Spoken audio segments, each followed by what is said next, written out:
Okay, I'm sitting here at beautiful Bonita Bay. I'm going to talk a little bit. There's been a lot of questions about the effortless swing, and I can't teach everybody the same things. And the reason why I was talking about this is because the golf club has to swing, okay? Now, that means that if I just get up here and swing with this pace, then I'm only going to hit a certain speed. I want you to understand that the hands have to swing over the shoulder, and they have to swing over the shoulder here. Well, the faster that you do that, then the more that you're creating speed and your arm lines up. Now, if I go here, you'll see that my body does the compound pivot. You do not have to use just your feet and legs to move the club, like so. That's about probably 50% of the people that I teach that understand that.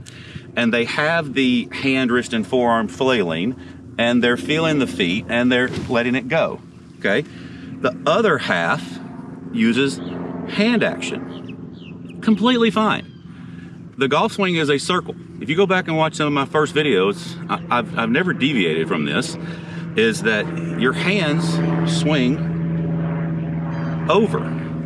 So if someone is left hand dominant and the right hand is too passive and you haven't trained it, the golf club will become laid off.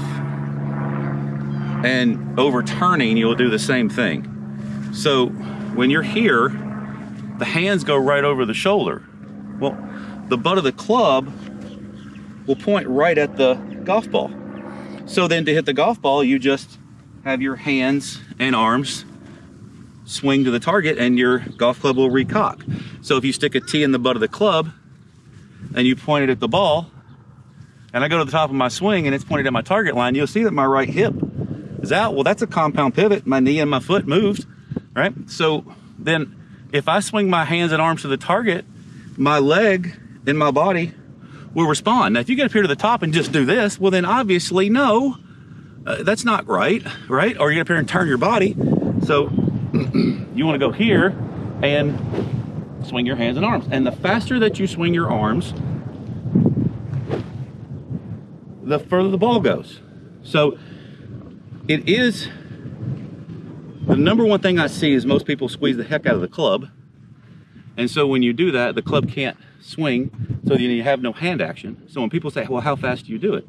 Well, how fast can you take your hands over your shoulder? Yeah, got it back here, Flay. You just have to get back a little bit. Just like that. So when you do that, then your golf club is swinging. All right, so this is me gonna hit some wedges now and gonna kind of show you guys a little bit. So you stick the tee in the butt of the club and you just basically point that right at the ball there and right at the ball on the other side. And so this is for people that need to see a swing shape.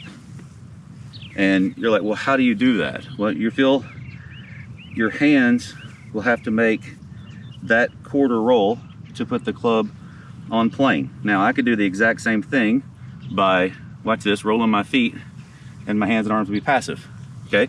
But I see this a lot, and I see people's hands kind of flopping because they don't really have structure or feel. So that's why when you practice these kind of things, you want to feel like that club can swing on plane. Now, for the number one reason people do not have club head speed is because they turn the body through, and that is pushing the shaft. So if I could get everyone simply to have the hands in this position where the tee is pointed at the ball here, and as fast as you can, point it on the other side. Now, if you'll notice, to do that, my arm has to be straight, and my left arm has to make this. Now, this is the correct angles of how your arms are. When you do this, this is where you'll be. When you swing it back, the tee will point at the ball. I'm gonna put it here, and you'll see that the tee will point at the ball, see? And that's the shape of how the arms work. So if I made this little walking motion and my arms tucked in, well, obviously that's not really going to work. I see a lot of people have floppy hands and then try to hit the ball and they don't have extension at all. So you have to keep, the arm has to keep the same radius. The butt of the club has to point here. It doesn't start cocking right here, by the way. This is a wrist cock, okay? See how the grip end is over here? So there's no way that that could point and your left arm super straight and your right wrist is cupped, or your left wrist is cupped. So when you take this back, the butt of the club points right at the tee will point right at the ball and right at the ball on the other side. And the faster that you do that, the more speed that you'll create, okay? So in my next little section that I add to this video is I'll start hitting some full shots that way, and you guys can kind of see. But see, all I'm doing is having it set here and right here, and that golf club and that ball will go straight. And the faster that I do that, the further the golf ball goes, not the faster that I do this. And that's the biggest difference here, okay? So for 100%, most people do not use their hands correctly. So when I say try to feel the weight of the club swinging, well, that allows the hands, should allow the hands to hinge. But if I said swing the golf club and you go here and then flop your hands or turn your body too much, well, now that's obviously not going to be on the right shape. All right, so hope you guys are kind of getting the gist of this. All right, so a lot of people have trouble out of the bunker. See, so we're going to make that same point the butt of the club at the ball. But what I want you to learn now is you're not going to have the left hand roll over to put the tee. What you're going to do now is the right hand is actually going to go under.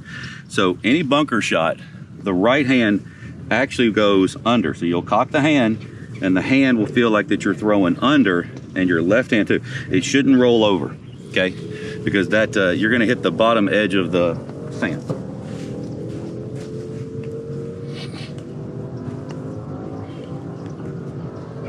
So you can kind of see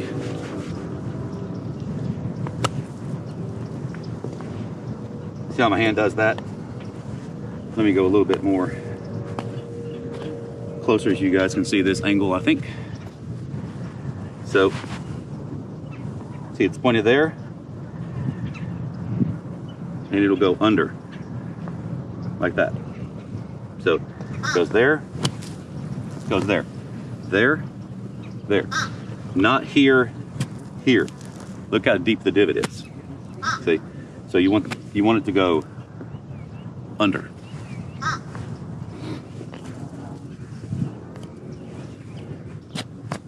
Just a little snippet here to get you that feel. See the hands there? Hands go under. Hands here, hands go under. Just like that. Hope you guys can see this pretty clear.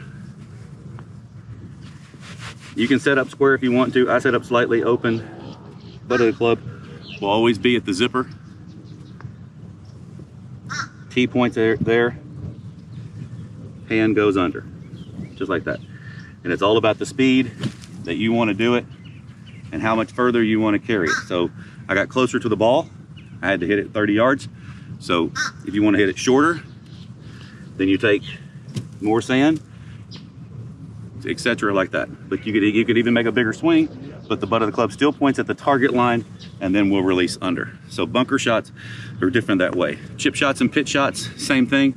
A lot of times the hand will go under if you're trying to get max height. If you're rolling the hand over this way by the left hand making this motion, then what'll happen is, look how steep that is in the ground, like that, whereas the right hand skims under, throwing it like that. So you see how my hand hinges and then goes under. A lot of guys are gonna get better because of this.